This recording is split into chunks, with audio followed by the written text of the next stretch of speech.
राजा विक्रमादित्य और मायावी साधु की गाथा। भारत की प्राचीन भूमि रहस्यों और कथाओं से भरी हुई है। हर नगर, हर मंदिर, हर नदी और हर पर्वत के पीछे कोई न कोई दंतकथा छिपी होती है। उज्जैन नगरी भी ऐसी ही रहस्यमय कथाओं का घर रही है। यहाँ शासन करते थे महान सम्राट विक्रमादित्य, एक ऐसे राजा जिनकी वीरता, न्यायप्रियता और धर्मनिष्ठा की गाथा पूरे आर्यावर्त में प्रसिद्ध थी। वे न केवल प्रजा के रक्षक थे, बल्कि विद्वानों और साधु संतों के संरक्षक भी थे। उनके दरबार में नवरत्न जैसे महान विद्वान विद्यमान रहते थे।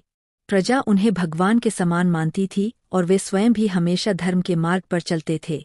कहते हैं कि एक दिन उज्जैन के राजदरबार में अचानक एक अजीब सा साधु प्रकट हुआ। उसके आने से पूरा वातावरण रहस्यमय हो उठा। साधु का रूप असाधारण था। उसका शरीर लंबापतला, आंखें अग्नि के समान चमकीली और हाथ में एक काला पात्र था। पात्र से अजीब सी आभा निकल रही थी। दरबार में सभी लोग चौंकर साधु की ओर देखने लगे। राजा विक्रमादित्य ने साधु को आदरपूर्वक बैठने का संकेत दिया और पूछा, महात्मन, आप कौन हैं और इस पात्र में क्या है? साधु ने धीमे स्वर में कहा, राजन, यह कोई साधारण पात्र नहीं है। यह वह पात्र है जिसमें ऐसा जल है जो मृतकों को भी जीवित कर सकता है। यह तपस्या और गहन साधना का फल है, किंतु इसे साधारण मनुष्य नहीं पा सकता। केवल वही इसे प्राप्त कर सकता है जो धर्म, साहस और त्याग में सबसे महान हो। यह सुनकर दरबार में हलचल मच गई। सब आश्चर्यचकित थे। राजा ने गंभीरता से साधु से पूछा, यदि यह सच है तो यह संसार के लिए सबसे बड़ा वरदान है, परंतु आप इसे हमें क्यों सौंपना चाहते हैं? साधु ने रहस्यमय मुस्कान दी और कहा, राजन, यह पात्र आपके हाथ में तभी जा सकता है जब आप मेरी एक शर्त पूरी करेंगे। आपको एक परीक्षा देनी होगी, और वह भी श्मशान भूमि में, मध्यरात्रि के समय।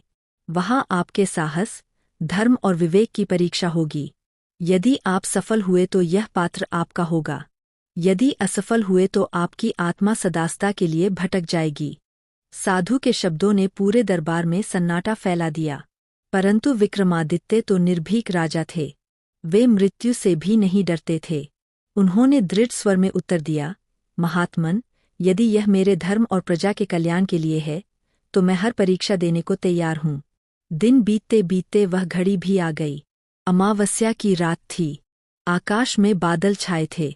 हवाएं असामान्य रूप से तेज थी और वातावरण में अजीब सी सिहरन थी। राजा अकेले ही घोड़े पर बैठकर श्मशान की ओर निकल पड़े। उनके साथ कोई सिपाही, कोई मंत्री, कोई सेवक नहीं था। केवल उनका साहस और उनकी तलवार उनके साथी थे। श्मशान पहुंचकर उन्होंने देखा कि साधु पहले से वहां उपस्थित था। चारों ओर चिताएं बुझ चुकी थीं, राख उड़ रही थी और दूर उल्लुओं की आवाज गूंज रही थी। साधु ने उन्हें देखकर कहा, राजन, समय आ गया है। अब आप मेरी परीक्षा के भागीदार होंगे। साधु ने मंत्रोच्चारण शुरू किया। उसकी आवाज गहरी और रहस्यमयी थी। अचानक धरती कांपने लगी और हवा में अजीब सी गंध फैल गई। देखते ही देखते श्मशान में भूत प्रेतों की सेना प्रकट हो गई। वे अट्टहास कर रहे थे, भयावह स्वर में चिल्ला रहे थे। कोई भी साधारण मनुष्य इस दृश्य को देखकर भयभीत हो जाता, पर विक्रमादित्य निडर खड़े रहे। उन्होंने अपनी तलवार खींची और उन पर टूट पड़े। राजा का हर वार सटीक और तेज था।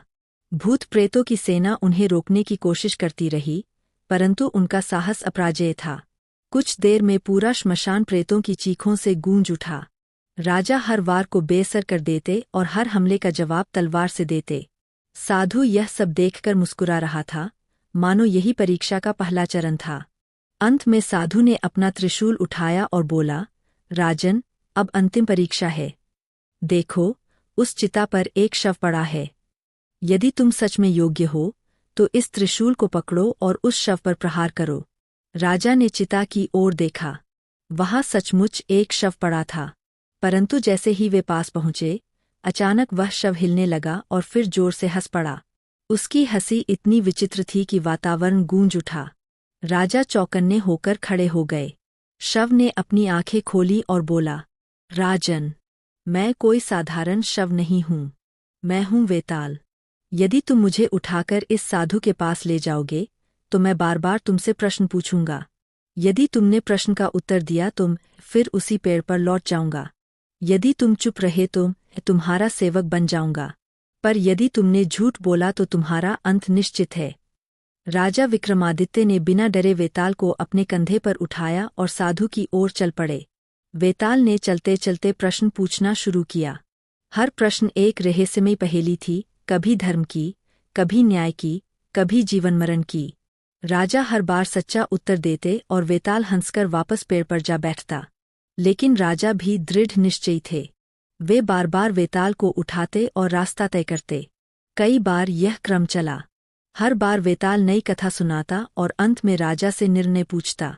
इन कथाओं में कभी लोभ, कभी प्रेम, कभी बलिदान, कभी धर्म और कभी पाप पुण्य की बातें होतीं। राजा हर बार न्यायपूर्ण उत्तर देते। अंततः जब बार बार की यह परीक्षा पूरी हुई तो वेताल ने गंभीर स्वर में कहा, राजन, अब मैं तुम्हें एक गुप्त सत्य बताता हूँ। जिस साधु के पास तुम मुझे ले जा रहे हो, वह कोई साधारण साधु नहीं है। वह एक तांत्रिक है। वह मेरी बलि देकर अमरत्व प्राप्त करना चाहता है। यदि तुम मुझे उसके हाथों सौंप दोगे तो वह संसार में विनाश मचा देगा। इसलिए सोच समझकर कदम उठाओ। राजा यह सुनकर चौंक गए, परंतु उन्होंने संयम रखा और वेताल को लेकर साधु के पास पहुँचे। साधु की आंखों में लालच और विजय की चमक थी। उसने राजा से कहा, राजन, बहुत अच्छा, अब मुझे वह शव सौंप दो।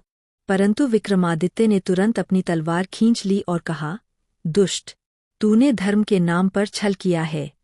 मैं तुझे कभी सफल नहीं होने दूंगा। इतना कहते ही उन्होंने साधु पर प्रहार कर दिया। साधु ने भी मंत्रोच्चारण शुरू किया, परंतु राजा के धर्म और साहस के आगे उसकी शक्ति टिक न सकी। अंततः साधु मारा गया और उसका मायावी पात्र उसी श्मशान में नष्ट हो गया। वेताल ने प्रसन्न होकर कहा, राजन, तुमने धर्म और न्याय का पालन किया। तुमने प्रजा और संसार की रक्षा की। मैं अब तुम्हारा मित्र हूँ। जब भी तुम्हें मेरी आवश्यकता होगी, मैं तुम्हारे साथ रहूंगा। विक्रमादित्य ने उसे प्रणाम किया और लौटकर उज्जैन आए। प्रजा ने उनका अभिनंदन किया और उनकी यह गाथा युगों युगों तक सुनाई जाती रही। इस कथा से यह शिक्षा मिलती है कि सच्चा राजा या सच्चा इंसान वही है जो धर्म और न्याय के लिए अपने प्राणों की बाजी लगा दे। मायावी शक्तियाँ, लोभ और छल हमेशा अंत में नष्ट होते हैं, परंतु सत्य और साहस अमर रहते हैं। ऐसी ही और रोचक व प्राचीन कथाओं के लिए जुड़े रहिए हमारे साथ। लाइक, शेयर और सब्सक्राइब कीजिए। हम जल्दी ही एक और अद्भुत कथा लेकर आएंगे।